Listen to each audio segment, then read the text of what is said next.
on which day was John in the Spirit? Now look at the text. And the text says now that I was in the what? Now this phrase is grossly abused in Christianity. It was on the Lord's day, apostrophe S, right? So the answer is he was in the Spirit on the Lord's day. We're going to qualify what it means to be in the Spirit in upcoming lectures, right? Now, on the Lord's day. Now, unfortunately, within Christianity, there are 4 interpretations in regards to what is the Lord's day, right? Some say it is symbolic. That phrase is a symbolic phrase because, after all, Revelation is a symbolic book. And we must apply symbolism to everything.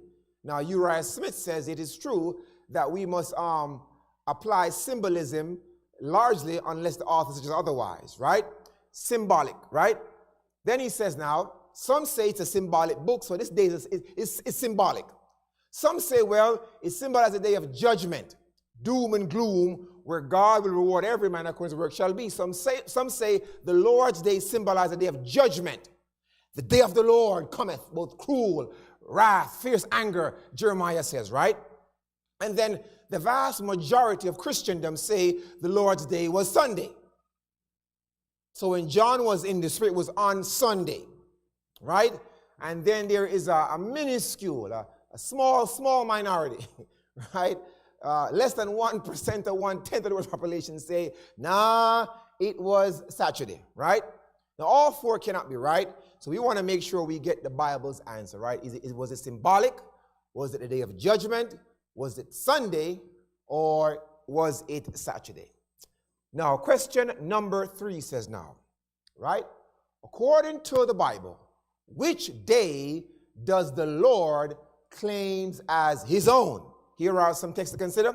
Exodus chapter 20, verse number 10.